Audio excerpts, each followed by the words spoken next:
Endi ikkinchi yo'nalishga o'tamiz. Bu oilani oldidagi majburiyat. Bu videoni qaysi yoshingizda ko'ryapsiz bilmayman. Balkim uylangandirsiz, balkim uylanmagandirsiz. Shunga qarab turib maqsadim o'zgaradi bu yerda. Agar uylanmagan bo'lsangiz, sizni oilangiz oldidagi majburiyat bu hozircha ota-onangiz oldidagi majburiyat bo'ladi. Bitta bir dona maqsad qo'ying. Bu yili ota-onangiz uchun nima qilmoqchisiz? Farqi yo'q.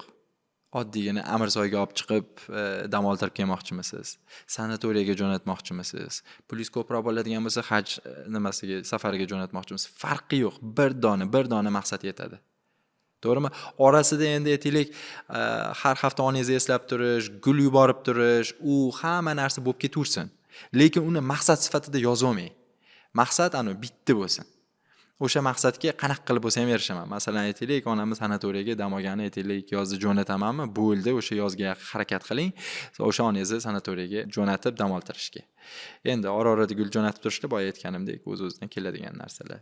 Endi siz uylangan bo'lsangiz, sizga yana bitta majburiyat qo'shiladi, ota-onangizga qo'shiladi. Bu o'zingizni turmush o'rtog'ingiz oldidagi vazifangiz, majburiyatingiz. Siz erkak kishi bo'ladigan bo'lsangiz, ayolingiz oldidagi, ayol kishi bo'ladigan bo'lsa, o'zingizni eringiz oldidagi majburiyatingiz. Har qanaqa majburiyat bo'lishi mumkin. Bu o'zingizga bir dona maqsad qo'yib oling. Masalan, aytishingiz mumkin, men bu yili ayolimni olib yoki aytaylik, erimni olib Yaponiyaga aytaylik 5 kunlik safar qilib kelamiz, aylanib kelamiz. Tamom. Bo'ldi. Mana shu maqsad qo'yiladi va buni siz kommunikatsiya qilishingiz kerak turmush o'rtog'ingiz bilan. Yilni boshidami, hozirmi farqi yo'q qayerda bo'lishidan.